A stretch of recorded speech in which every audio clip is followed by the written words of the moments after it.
You might be right. Or maybe you make that Tuesday. I go in tomorrow and I'm like, I just want you to tell me, actually, we were wrong. You're due next week. That's really what I want to hear. It's not gonna happen, but Yeah. it'd be I great. figured once you get down that like thing, yeah. It does. And as long as you're past that state, like. I guess, it's, I felt so pregnant this time, just like, so like, I mean, my fifth pregnancy. October meeting, go back to order. Well, we should look at that. Oh, yes.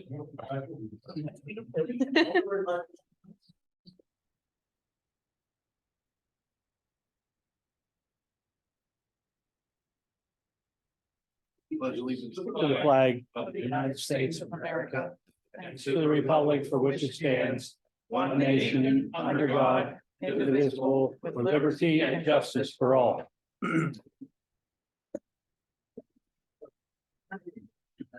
Ron, Here. Alonso, Present. Melter,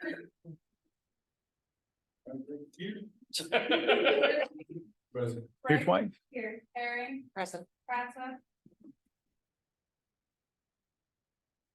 Lancaster. Here. Noel. Smith. Here on Zoom. Either. 11 present. One absent. There's two online. That's something. There's three, but.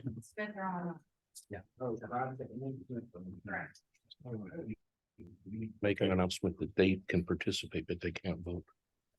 Yes, the council members who are online, according to state law, can participate in discussions, but they cannot vote. Great, thanks. Or part of the quorum, but we're at the quorum without them. Councilwoman Newell informed us that she will be a little late, but she is coming. Before we. Are there any additions or changes to the agenda? Just the motion, Peter, for under the management one, just change that motion to from 23 to 24. Motion, And to read that motion. 24.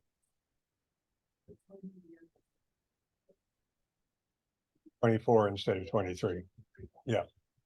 I change. We will have an executive session at the end of the meeting. There'll be no voting afterwards. And I do want to announce that in light of recent experiences, I'm going to insist on a more orderly meeting.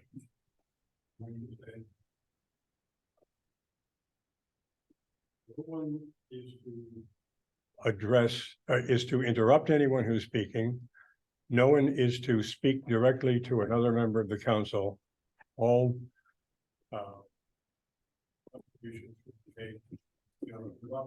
should be addressed to the chair. I'm going to loosen that a little and say it can be addressed to the council rather than just to the chair. There's not going to be any interrupting or incorrectly. Right. Now, we have in our packets the minutes of the September meeting. Is there a motion to approve? Move to approve. Second. Just a minor edit on the page that starts out, the following action occurred during personnel reports. Manager Seapost announced the goats hired to remove vegetation on Vinegar Hill. I think that should be modified to reflect the fact that it was not the goats who were hired, but the managers or owners of the goats who were hired. I yield to our solicitor, but I don't think goats can make employment contracts in the state of Pennsylvania, unlike Pennsylvania. They won't get a W-2 or anything like that. If everyone's comfortable with that. Anything else about Somewhere. In favor signify by saying aye. Aye. Opposed, nay. Motion carries. So this is what you're trying to do is a little new compared to what we've normally been doing. So what would be the appropriate way to ask a question at a point before we go too far? Recognized, Okay. raise your hand or and make a gesture. Just wanna make sure. We also have the minutes of the September work session. Is there a motion to approve those? Second. Okay. Is there any discussion of those minutes? All in favor, signify by saying aye. No. Opposed, nay? Carried. And finally, we have the August financial report. Is there a motion to approve that? Second. Noticing consistency here. Um, is there any discussion of that, of the financial report?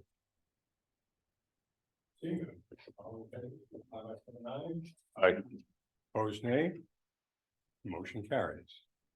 Now we come to the time set aside for public comment. Did anyone sign the sheet? Kyle, is there anyone online with a hand raised? Move on from that. And just raise their hand. Right, I gotta run backwards, set that up. Yeah. Yeah.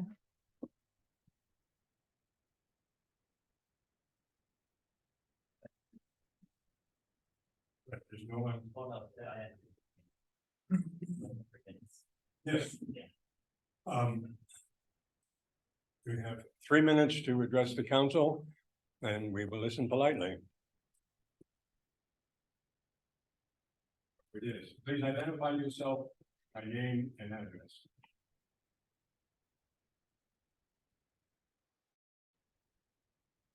And.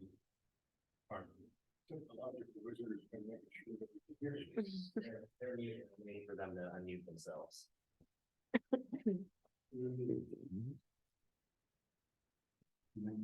Muted. Wanting to speak, know that they're muted.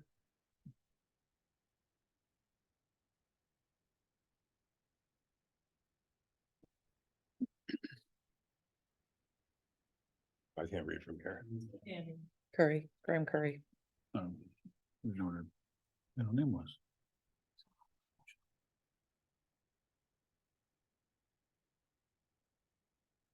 Getting a delay of council.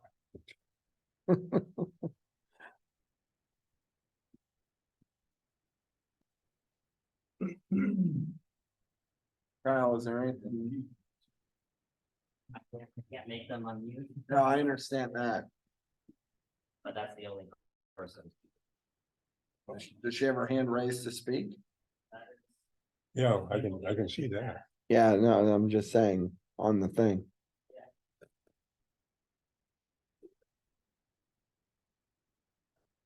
Right. Well, Tammy, if you can hear us, you need to unmute if you'd like to speak.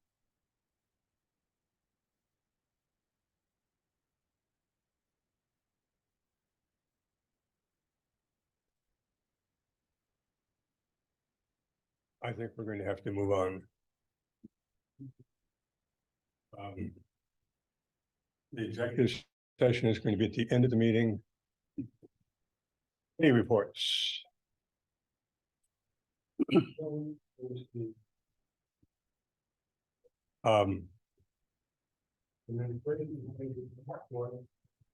have some action items. Budget, but. However. First one motion is to advertise the proposed ordinance amending the borough's management pension plan to offer a one-time window benefit to active employees with 24 or more years of service. I did not need a second, that came from the committee. Is there any discussion? All in favor, signify by saying aye. Aye. Opposed, nay. Motion carries. And. The first one that says the first one, right? If we're advertising, we gotta spend money. right? I'm not sure that. That's, Yeah, I mean, you're paying to advertise, but we normally don't do that on advertisements. Sure. is a motion to advertise the proposed ordinance amending the borough's non-management pension plan to offer a one-time only retirement window. Discussion of this one. You have the wording in your.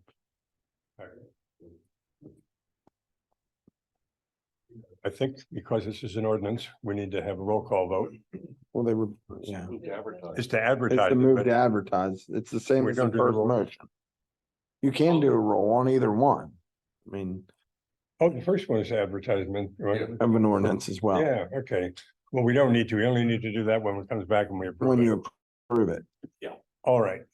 Thank you. All right. All in favor, signify by saying aye. Aye. Opposed, nay? Motion carries. Is there a report from community development? We do not have one in the packet. I mean, there wasn't a whole lot to report. Basically, we talked about the budget, which seems to be the going trend these days, given that time of year. And the only real difference would be, we did talk about trying to add a line item for the sidewalk program. It's been very successful. There's been a lot of positive feedback. People have been noticing and commenting and getting on the bandwagon, so to speak.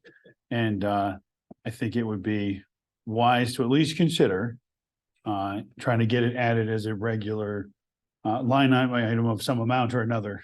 And so we did talk about that as well. Anything to add, Ben?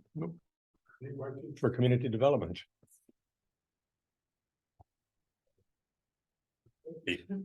Yeah, we met on September 20th. Not a lot to go over, but I did wanted to in our personnel section, we did have a recognition of performance for the skill and teamwork shown during a recent high school threat at a football game at Indiana High School that went to Sergeants Ragland and Rako and Officer Williams, Yokitis, Niver, Ream, and Allen. And I just wanted to point this out because this was an event where it was covered in the paper, but someone had a weapon and was pointed out by students to the proper authorities and our officers, because we do have a contract now with the school board. We're able to intervene with anybody getting hurt. And this is real important. And I know there are a lot of kids, Friday night football games are the big social thing. So I'm glad a tragedy didn't happen there, and that's with our officers' intervention. So they did receive a recognition for performance from the chief. Also, in our operational part, there was a discussion about school crossing guards, and Chief Shaw explained that there two crossing guards recently retired, and there's currently a shortage of crossing guards in our town. He said that school bus drivers that stop at an intersection were instructed now how to pull in an intersection so you could block the traffic to keep people from getting around. But they try to recruit school crossing guards. They try to recruit the people that are already there waiting for kids, but a lot of people don't want to commit to doing that every morning and afternoon. But if there's someone in the community that was interested, I would tell them just to reach out to the police department and Chief Shaw.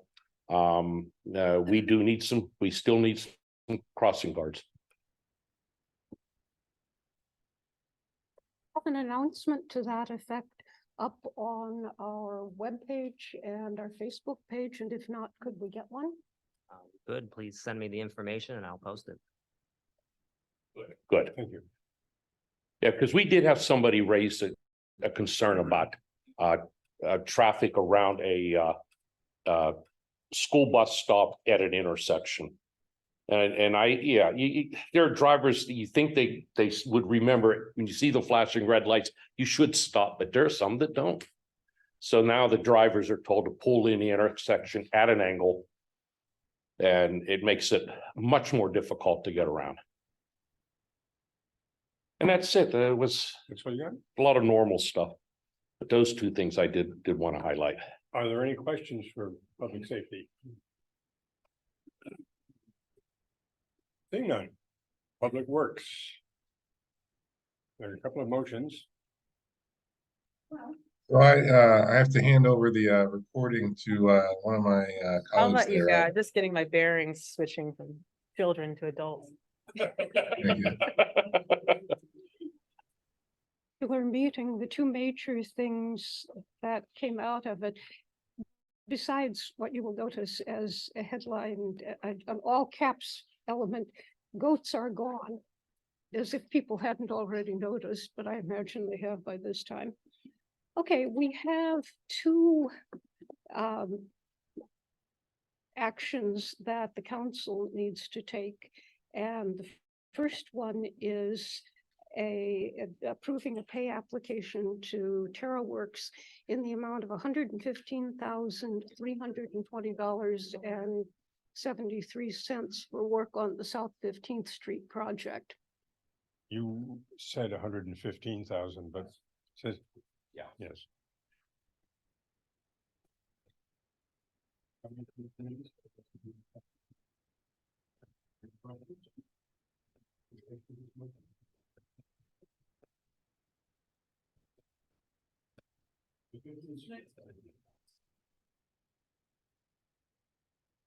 Yeah, this is the large 15th Street project that we're doing with CDBG funds. At the beginning, before you got here, Casey, but we're no longer talking to each other, but rather to the council as large. Clarify. Like this, if they don't, What's the name of it? that's, is that White's Run? The white one or the marsh one? It's not Marsh Run. It's by my house. Raise your hand. He- Raise your hand. Yeah. Okay, so are we ready to vote on this? All in favor signify by saying aye. Aye. Opposed, nay. We're paying our bills. And the next one? Wait, that should be a roll call vote. Oh, You're because spending they're the money. Okay, I read it twice. I defer Yeah, to our solicitor. yeah, so I would With call, previous solicitors, we didn't have to, but I forgot. well, I just think it's better Right. practice when you're spending that kind of money. Or any kind of money. Rod, Yes. Alonso. Yes. Bowser. Yes. Ford. Yes. Brick. Herring, Yes. Prada. Mike. Vote anyway. Yes. Noel, Smith, Steelman. Yes, Taylor. Yes. and yes. Moving on to the next one. Thank you for keeping us honest. Yes, sir. Clarification, that is Stony Run. Stony Run. White's Run is the one that comes down by the senior center. When it heats up, eventually.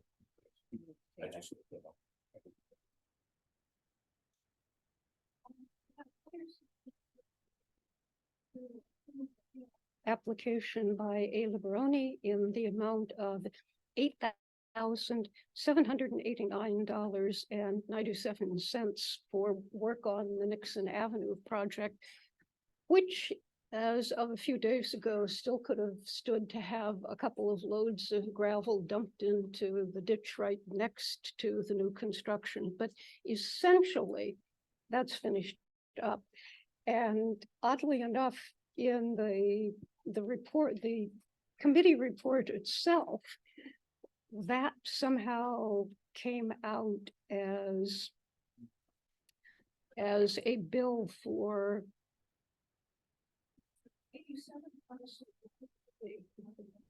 $87.97, but it was not that. It was the smaller number. I think I'd remember if we were getting asked for 87,000 for that. That for what they did in the last few weeks of that project. So what we're looking for is authorization to pay for essentially the final touches on solving the swamp problem on Nixon. My question would be, your words were essentially done. In contractor speak, that means I'm never coming back. I don't like essentially done. What does done look like? And is it a matter of opinion or are they actually not quite done? Means that Public Works is going to throw some more gravel in there, if I'm remembering correctly. And so can, okay. I thought we filled in the gravel. Okay, so it's done. They were not coming back quickly. They just basically finished the road and blocked it off and we're like, we'll come back at some point. So our Public Works Department filled in the gravel. And we might, I mean, maybe there's more to be done, but I don't think so. I think it's, yeah, the pictures.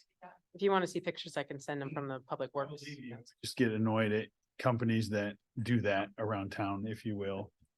I mean, if they were declaring it not quite done and they just weren't coming back to finish. Plan to have the extra gravel, but when it was constructed, it was just like a huge drop off. So We're getting into having a discussion back and forth. What they have done, so let's. On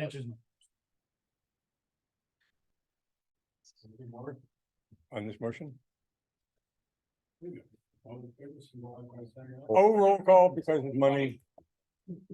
Broad, Colazo, DeBowser, Ford, Frick, Herring, yes. Fratza, Lancaster, Yeah. Newell, Yes. Smith, Steelman, Yes. Taylor. 10 yes.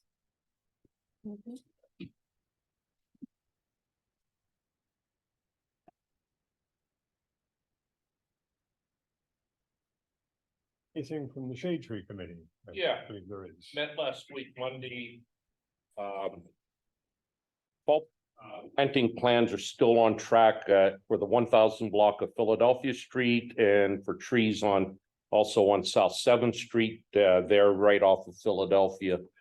Right now, we don't have an idea of how many are going to be planted, but the number, but there will be trees going in those areas. Long-term plans are still going on for tree planting on the 1,300 block of Philadelphia and the 400 block of Locust. Another thing that was brought up and we had discussed down in front of 649 Philadelphia Street, not only had a small tree had its branches snapped off, it was pulled out of the ground by vandals. And this is a problem that I guess is happening quite a bit, especially down around the bars. People coming out with their beer muscles and show their strength by snapping off branches and such. I just wanted everybody to be aware of it. It's costs money to put these trees in, and to have vandalism like that to me is just senseless. It might help, it might not, but once the tree grades go in, that forms, it would at least keep them from being able to pull them all the way out of the ground. So, I mean, as those progress, that may help alleviate that to at least some level. It's still, yeah, it bothers me when I go uptown on a Saturday morning or Sunday morning and you see branches hanging down. It's like, oh, why do it? But I could add to this, that this has been a problem. oh, yeah, As long as I've been on the council. and we had a discussion about it. Anything else? Any questions for the Shade Tree Commission? See none. Nicole. We had a very long meeting with the engineers for the final design. We did a walkthrough of the final design for the building. It's going out for bid if all things, there was a couple changes we made today, on the 18th. So that means we went over the general contracting, the electrical, the plumbing and the heating on, close to 8 months of design work. So we're at that stage where it's going to go out for bid. November 2nd at 1 o'clock, we're going to be having a pre-construction meeting for anybody who wants to bid on the project. It will be open. That will be the one time anyone wanting to bid on it can come here, tour the building, and they'll have the site plans or the plans. But that will be open to the construction, anyone who's willing to bid on it. So that was it was like a 5-hour meeting today to go over everything. So we're still sticking to the timeline. We'll probably open bids probably at the Public Works meeting in November, and then bid on it or award it in the December's first meeting. So, or December, whatever the first council meeting is, December.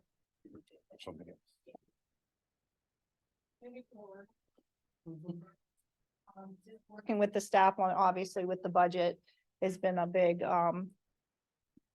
process right now, just working with the department heads, and should have the budget to final budgets to all the committees this month, and then in November, at the November work session, we'll have a final budget to put for vote for advertising.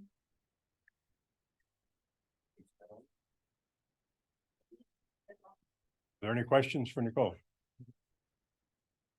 Just for clarity, I just want to make sure I'm not misremembering this. There's union negotiations going on, correct? Yes. The police negotiations going on, and Pat's gonna update everybody on that. Just, I don't know why I was thinking of this the other day, but when is the workers? Their contract up, 2024. So they'll go all 2024. Okay. So I don't know, in my head, never mind. Don't worry about what happens inside my head. I know it was a long drawn out, but Right, that was my. 2024. Okay. So we'll probably start that discussion sometime spring of 24. Is when we'll start that. Are there any other questions for the manager? Seeing none, chief. Mr. President, thank you. Most importantly, tonight is our homecoming preparation. So IUP's homecoming weekend is this weekend. It's October 7th, 8th, 9th. Members of our community should expect an increased police presence starting Thursday night and into Sunday afternoon. The increased police presence is not meant as should not be viewed as negative or unwanted. We're here for everybody. We need to make sure that we have enough resources in town to take care of all matters that might affect our peace, safety, and comfort. And just to prepare you for what you're going to see this weekend, there will be no fundamental changes to the first responder preparation for the weekend. So all of our partners, state, IUP, Sheriff's Department, we'll have Blairsville assisting us with a parade. All of our partners will be in town. We're communicating with our friends at IUP and our student residents at IUP. I drafted a letter that's being disseminated today, as I have done in past years. So the letter in part asks our student residents to keep the following in mind. Your loved ones are counting on you to make good decisions and stay safe. Alcohol consumption impairs good judgment. Visitors will care less about being good neighbors, and the best intentions of many can be easily subverted by the actions of a few. And then I go on to state that you will notice an increased police presence in all areas of town. We are here for you and everyone in our community. Many of your police officers are IUP graduates. We're committed to being safe and successful in handling every situation presented in today's world. Safety and well-being of everyone is our priority, and positive relationships matter greatly to us. We are with you, never against. And so it's asking for some consideration and mutual respect throughout the weekend, which we've asked for in past weekends too. So I would just encourage our community to demonstrate patience on Saturday morning. Roads will begin being shut down at 7 a.m. for the parade. The parade will start at 10 a.m. It'll follow its standard parade route, and our detour routes through town will be primary detour routes through town will be Water Street, Church Street, and School Street. And I just encourage all of our residents to arrive early, get breakfast or a coffee downtown, use our parking garage to park, and make sure that they give themselves plenty of time, because the closer that we get to parade time, the less parking is going to be available close to the parade route. And I don't want tensions to be high that morning. So just allow yourself extra time. Officers will be out all weekend, and expecting things to be positive. I have no further report. Thank you. Are there questions for the chief? Chief. The school, I just want to understand, because that's not inside the borough, but the bill, there's a contract with the police. with the school board for the borough police officers to be there. I'm just curious, in an instance like that, and I don't know all the details. I know the really rough idea based on what the school had sent out. If someone in that instance leaves the school property, does that still fall under the borough mandate, or does it at that point? I mean, how does that work? I'm just, Obligation to the schools fall under a bill that passed through the Senate with Senator Dawn White years ago. And it allows the school district that if they don't have a primary police department, they can contract with the neighboring municipal police department if the neighboring municipal police department is full-time. So that's the guys that we fall under. So we have school property. So if it occurs on school property, that is now our primary jurisdiction.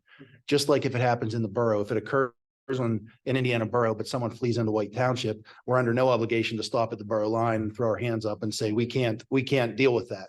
But if it did not originate on school property, if, for instance, it happened at East Pike at a baseball game at the East Pike complex, that's not school property. So even though it's a school function, the Pennsylvania State Police retain primary jurisdiction. So certainly the state police would be welcome to investigate things on school property, but we're their local police department. so in that instance, you would be well within the normal operations of the police officers to pursue someone who left school property, correct? Are we referring to the incident on? Just want to make sure I understand. Like I said, I don't know all the details of that particular incident, but if the suspect fled the property, the police officers there would pursue him. But what you're saying is if he started outside of the school property, didn't come on to school property, then the state police would get involved. I'm referring specifically to this incident that happened at the fence of the high school. So that the brandishing of a weapon happened on school property. Unique to this incident was that the person didn't stay on school property, but they did flee into Indiana Borough. So there wasn't any issue there. What I'm trying to draw out, what I was trying to say without fully understanding maybe a more specific answer that you'd like me to provide, but if it occurs on school property, such as an assault, a physical assault, a theft, if that's on school property, be it a school parking lot, be it the track, be it the football field, that would become an Indiana Borough Police Department investigation. If it were a dissemination of a graphic image, let's just say, and that happened at the Indiana Mall, but it involved high school students, that would not be our primary jurisdiction because it happened at the mall. But if there was a violent encounter that happened at Indiana Area School District or a threat at the district, we certainly would pursue that threat as law allows to anywhere that threat might go. Yeah. Any other questions for the chief? Okay, I do want to first indicate that while we're meeting, I know Miss Curry was trying to speak. She sent me a message on my cell phone, a text message. Said the machine won't allow me to do anything. All the options have disappeared. Her discussion was about that our audio system on the Zoom is not adequate. Her words were about the terrible audio and inability to speak from home. This is not the first time that it's been a problem. She doesn't have problems with other meetings. So I don't know, Kyle, if there's acoustics in this room or. Years, that's not new information. And also Ms. Curry she has spoken at this meeting multiple times. So I chalk it up to user error and I explore those. No, that was her message. So if you can hear me, Tammy, I relayed the message. Okay, I do have, our executive session will be about personnel matters. For those that are asking, we've been working very diligently moving forward, with the code department on a couple issues. Working with the manager on a few issues, trying to get some things done that I'll address under legal and executive. So our other issue will be legal under executive session. So I have a personnel and a legal matter. So that otherwise, does the council have any questions? Question. My son was online as well. And in reference to what you just said, he sent me a message. The audio is janky and there are no controls to allow us to unmute ourselves. So it may not be a user error. Gave her permission to do it, yes. We don't allow people to just speak randomly because then we would have public interference in the way that we don't allow it in the public. So it's a thing that we've been doing for 24 months at this point. Texting something too, I think. He's probably trying to, it could be.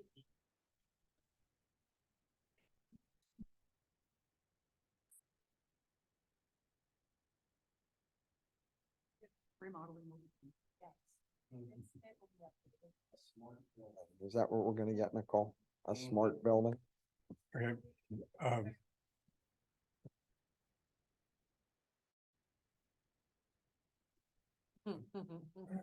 the IUP report. You all got copies of this in your email? Yeah. Give a shout out to former council member Warnock and his great work in the Utah desert and the Jurassic National Monument and giving our students really great hands-on experience in research. We recently also secured a $1 million grant from the Department of Defense for our summer language immersion program for cybersecurity students, and that's exciting. We also received a grant from the Federal Department of Health and Human Services to help address the nation's nursing shortage, and particularly with students committed to serving as a nurse educator.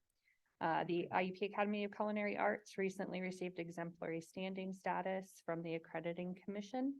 And big news is we did see increase in overall enrollment, up 5% from last fall, and enrollment of new first-time students up by 16%.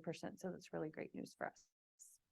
And then, of course, homecoming weekend, lots happening. Starting Thursday, the board comes in with for some meetings on that evening, as well as all-day meetings on Friday. Parade at 10. Crimson Huddle is open to everyone here, all welcome to attend. You can pay at the door if you haven't pre-registered. We already have about 500 people pre-registered, and looking at the weather, I'm sure we're probably going to gain a lot more coming to our doors, which is great. And then CalU and IEP kick off at 2 p.m. and we hope for a more favorable outcome than this past weekend. And biggest news is Kopchak Hall ribbon cutting ceremony. Council all invited. That is on November 2nd, which is a Thursday, and that begins at 4 p.m. We hope that you can all come. Few questions. One is the nursing grant. Is that the same one you had mentioned previously? This is a totally different one. Cool, get more of those. More nurses. Anyway, the second question is there any update on the medical school? It's still in the exploratory basis. They have been interviewing several individuals for founding dean position, but that isn't quite finalized just yet. We have had some funding that has come in. We've had $1 million gift that we received in the spring, another $40,000, and we've also secured some state and federal money towards the project. But of course, it's in process. It's a multi-phase over several year approach until we actually get to completion. So it's a big project. It's going to take a lot of time. Dr. Ford's lovely wife is very instrumental in that initiative as well. But I really hope that we get it. It's very much needed in our region and in the state. And I think it would be really great for IUP and its longevity well into the future. Consider it on schedule, if you will. I know you can't really predict that, but I mean, the schedule is very fluid. I mean, I would say, are we on schedule by our schedule? I would say yes, we're on track.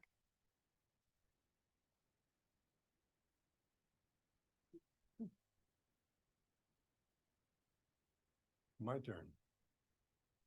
Since our last meeting, I attended the public presentation of the current status of IUP's long-term facilities plan. Elimination of a number of buildings, though exactly which ones is uncertain. Buildings have different buildings coming down. Pointed out that there was no indication of increased connectivity to downtown in any of the versions of the plan, and I was told that that was an oversight and that it would be dealt with. Long-standing and of all of us, I think, to encourage the connection between the campus and the borough. Coming up this week, we have the all stakeholders meeting of IACT. This is on Wednesday at 1 p.m. in the KCAC. Please feel free to attend. Meeting is, of course, in preparation for homecoming, which will be held this weekend with all the usual elements, as the chief indicated, including a parade. And I have to get up early on Saturday and go judge floats, so. I have.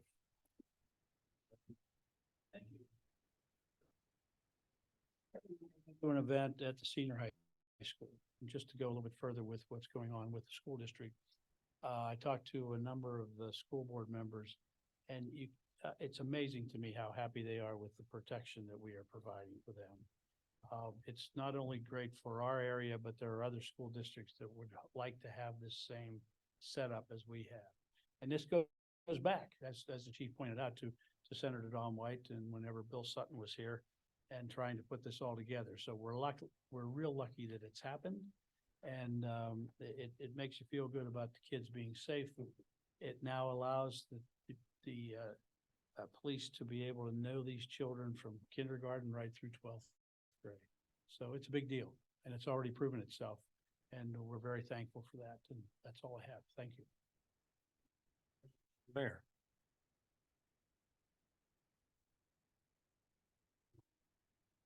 Business to come before.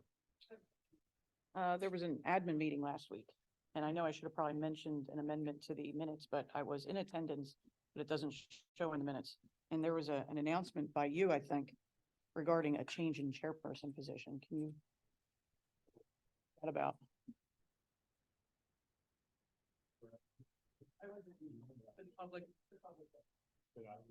Myself as the new chair of administration committee. New business. One. I noticed, let me go back to it, sorry. I don't know where it went, but I remember what it is. There was a tree taken down in the property lien. Yes. It was in the Shade Tree Commission minutes. I noticed it after the fact. I apologize. My question is, within leaning the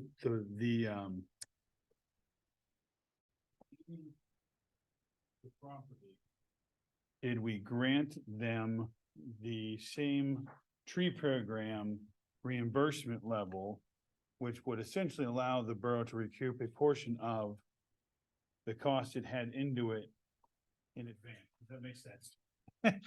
Yeah, we have that program where we're, Yeah. yeah. Showing Tamara something out of the minutes. It's tree down. They could have submitted for reimbursement and had, I can't remember what it is. I think it's 50% reimbursement. And so in this instance, the borough did it, and then we're leaning their property, which means in theory, we don't know when as a borough, we're going to recoup that cost. But if we granted them the reimbursement of 50%, could we not pull from that fund to pay the borough part of the lien? We're not paying ourselves back. No, it's just part of the lien. Paying the Shade Tree Commission back, would we not be? It's ARP money. It's just we allocated 40,000 on behalf of Shade Tree. So would we not be allowed to do that and recoup some of the cost? We're not giving anybody. Anyways, so if they don't spend it, it just stays in our account. Like after, it's just sitting in this account. Borough fund, that's ARP funding. That's Shade. You spend by a certain length of time, and then this would be, The allocation that we gave 40,000 to Shade Tree is, we met that obligation by taking it and putting it, giving it supposedly to Shade Tree, and it's sitting in Shade Tree's account. Yeah. Committed. well, then the next part of that simply would be if they had paid it themselves, they would have received a level of reimbursement. Wouldn't that lessen the lien on their property? I don't know how liens work, so forgive me. I really don't know how they work. But it was bid out as a whole, like they did the tree and the sidewalk, or took the garage down. It was one big, so we. Trees. I don't know if we're talking about $100 here or $700 here, but yeah, the question makes sense? Yeah, I understand what your question is. Your question is, had these folks paid the bill out of their own pocket, then they would be eligible for a 50% reimbursement. However, the problem is they didn't pay it out of their own pocket. All the other taxpayers paid it out of their pocket. So whether you give them, you'd just be shifting it from one line item to another. So Lien on their property, would it not? But the. Apologies, I really don't. I don't know if it's tagged to a specific dollar amount. the property was full in the full amount that the borough expended. Right, that's kind of. So I'll address it to Peter, so I'm not talking to someone in particular. Sorry, got a little out of my. But don't we, I mean, I think one of the purposes of the lien is to take care of a problematic thing, in this case, a tree. And then not have it, that someone should have taken care of. Yes. And then have it not forever be paid out of the communal pocket of our neighbors. And so you're right, if they had done it, they would have been for this fund, but also we would have used the fund and they would have used their money, and it wouldn't be anybody's hand in your neighbor's pocket, in our neighbor's pocket. But they didn't do that. And so at all, but basically they were not proactive and they were not a good neighbor, and therefore why should it be on everyone else to pay half of it for them? She has her hand up, but I do have a response, so. Negotiations were made with them because there were several things that need to be taken care of. So this has already been discussed with them. So they're taken care of in that sense. I know you're concerned about them. Sorry. Yeah. Because the point I was making was in a strictly speaking budgetary perspective, it moving from ARP money into Borough General Fund, even if it's a change on a line item, that $700 would no longer be owed to the borough. It would have been paid to the borough from the ARP money. That is essentially the chain of evidence, right? That money would have done. Now, had they now, if they already negotiated and they're happy with their deal and whatever, that's fine. I just wanted to make sure that in some sense, then the borough would have recouped 50% of the cost of taking down the tree already.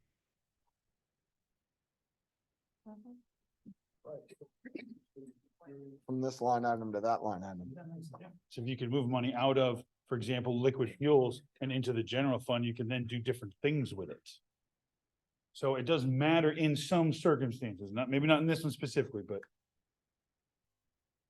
It doesn't, yeah, you're exactly right. It's not going into the general fund. It's staying in the ARP fund, and it's part of the capital project. So it's not even touching. It doesn't matter. We negotiate, it took months to negotiate with them this amount, and they agreed to it. I don't think it's the borough's response, like saying, oh, you're missing out on half, or even the borough, because they weren't gonna do it either or, unless this was the only way that they were gonna be able to do it. They weren't gonna take advantage of the program anyways. I'll ask you a question later. That shade tree fund for the purpose of that. For the people that are actually doing the work, so if we take that amount out of that fund, the next time a neighbor or somebody in the community wants to do the project and do it the right way, be available for them because we gave it to basically ourselves. So I understand the fundamental premise. Sorry, not knowing what accounts and all that stuff. I can totally understand the answer. Depending on where it comes from, I think would really play into my point. So if everybody's happy, then I'll be quiet. New business. Yeah. We are going to adjourn into an executive session.